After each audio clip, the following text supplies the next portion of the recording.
তো খাওয়া দাওয়া করতে বসে পড়েছি বন্ধুরা। আর রান্না করেছি আমার জন্য, এই যে পটল সিদ্ধ দিয়েছি আর আলু সিদ্ধ দিয়েছি, এটা আমি খাবো বলে। অনেক দিন উল্টো পাল্টা খাওয়া হয়েছে পুজো কদিন, তার জন্য।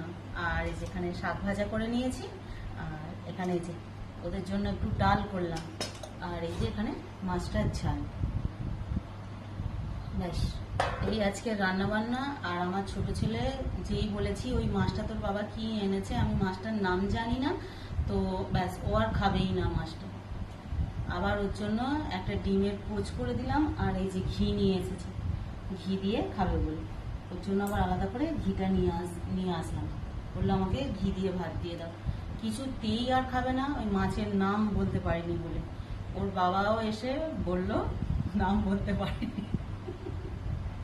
নাম জানে না বলে খাবে না, এরকম একটা ব্যাপার। তো যাই হোক, আজকে নাম বলতে পারে না, তাই খাওয়া দাওয়া ওর বন্ধ। এবার যেদিনকে নাম জেনে মাছ নিয়ে আসবে সেদিনকে ও খাবে বলেছে, তার জন্য ওই ঘি আর শাক ভাজা ডাল দিয়ে ভাত খাবে আর ডিম ভাজা। তো চল খাওয়া দাওয়াটা করে নিই।